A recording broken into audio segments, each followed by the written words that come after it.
All right, hello Algebra 1. Today we're looking at lesson 2.3 and we're going to solve inequalities using multiplication or division. Now, what's kind of interesting about 2.3 is that, we'll take a look at the objectives here. Solve inequalities by multiplying or dividing positive numbers. Solve inequalities by multiplying or dividing negative numbers. They're two separate objectives, and there's going to be a specific reason for that. There's something you really have to be aware of when you're doing this one right here, multiplying or dividing by negative numbers. So we're going to get into that here pretty soon. We'll also do an application problem. All right, so solving inequalities by multiplying or dividing positive numbers. We're going to do it just like we did the other day. We're going to do inverse operations, keep things balanced, and solve it as though it were an equation, really. So since it's x divided by 8, we will do the inverse operation of multiplying by 8, but we got to keep it balanced, both sides. And pretty quickly we get x is greater than 40. And it does say to graph these as well. Solve and graph. So number line, 40. What's in front of 40? 39. Behind it's a 41. Circle or a dot. It's going to be a circle. We can't be 40, but we can be greater than 40.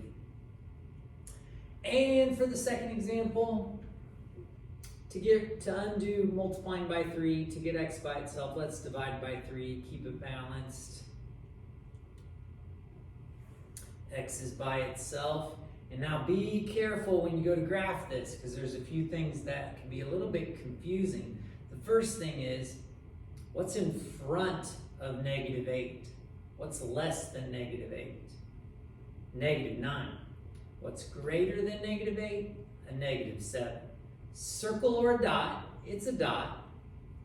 But then with x being on the other side, sometimes people get a little confused with that. I read it from x's perspective. This is saying that x is less than or equal to negative 8. So we get to shade to the left. So nothing real strange when you're multiplying or dividing by positive numbers. So notice we divided both sides by a 3, we multiplied both sides by an 8. Nothing really different from 2.2. But let's turn this over. And there's this note here, and we're going to read that here in just a second. But let me show you something real quick. I think this will show up. Oh, maybe if I go to the other side. Okay, take a look here. 2 is less than 3. Hopefully you can see that. Let me see. Yeah, you can see that. Okay, do you guys agree with this? I think most of us do. 2 is less than 3. But what happens when you multiply 2 by a negative? Well, you get negative 2. What happens when you multiply 3 by a negative? You get negative 3. Now notice I multiplied both sides by a negative, so it should keep it balanced is what I'm trying to get at. But notice what's the symbol here now. When we make things their opposites, it's no longer 2 is less than 3. Negative 2 is actually to the right of negative 3 on the number line. The inequality symbol flips. This is now negative 2 is greater than negative 3. That's the true inequality relationship. So I believe this kind of makes sense though. If you're at 10,000 and then you become a negative 10,000, you're going on the other side of the number line. You're going from being really big to something really, really small, really, really negative. And I don't know, I kind of like to tell kids, it turns out with equations, you've been switching the equal sign the whole time whenever you multiplied or divided by a negative. It's the same symbol one way or the other.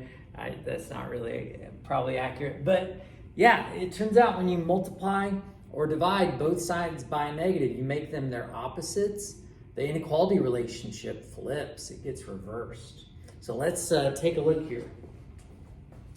It says, note when multiplying or dividing both sides of an inequality by a negative number, you must flip the inequality sign. All right, let's do this. So on example A, divide by a -7 to undo multiplying by -7. Keep it balanced, divide. And we get y and we get 5. But because we divided both sides by a negative, it's going to flip the sign. We're going to get y is greater than or equal to 5.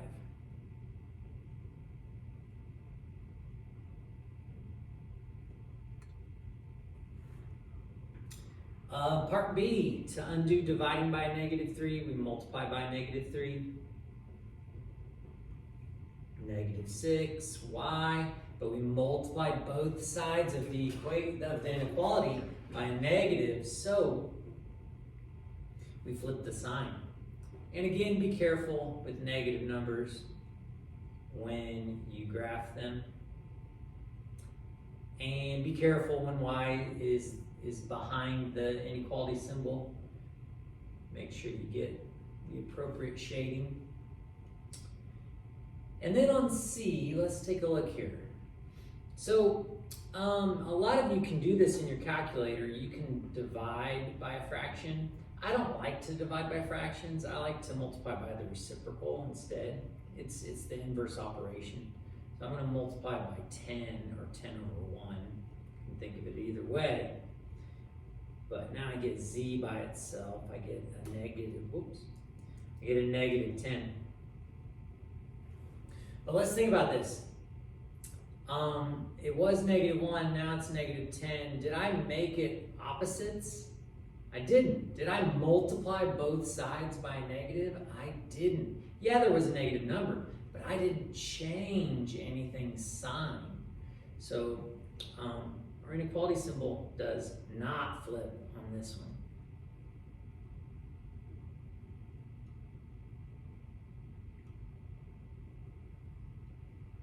Okay, what do you guys think? Well, let's do another problem here. It says you earn $9.50 per hour at your summer job. Write and solve an inequality that represents the number of hours you need to work to buy a digital camera that costs $247. Well, here's the thing. This sounds kind of like an equation, doesn't it? But could it be like a, I don't know, partial hour or something? I don't know. I mean, could you make more money and be okay with that? Yeah, I think so. So, you know, you'd be happy with getting greater than or equal to $247. That would get you enough money for the camera, right? Well, how do you calculate your total amount of money that you're going to earn? Well, you're going to take $9.50, but it's going to be multiplied by every hour. And that's our inequality relationship here. $9.50 per hour. We're trying to find out how many hours. That's what we're trying to find. You could have made it X if you wanted. I just called it H for hours. But yeah, multiplying those two together is going to get you your total amount of money. You want to make sure that it's at least $247, right? At least. Divide by 9.5, divide by 9.5, and H is greater than or equal to 26 hours. You got to work at least 26 hours, and you're going to be able to get that camera. No multiplying by negative there, so the sign didn't flip. So hopefully this is making sense for you, and yeah, have a good day.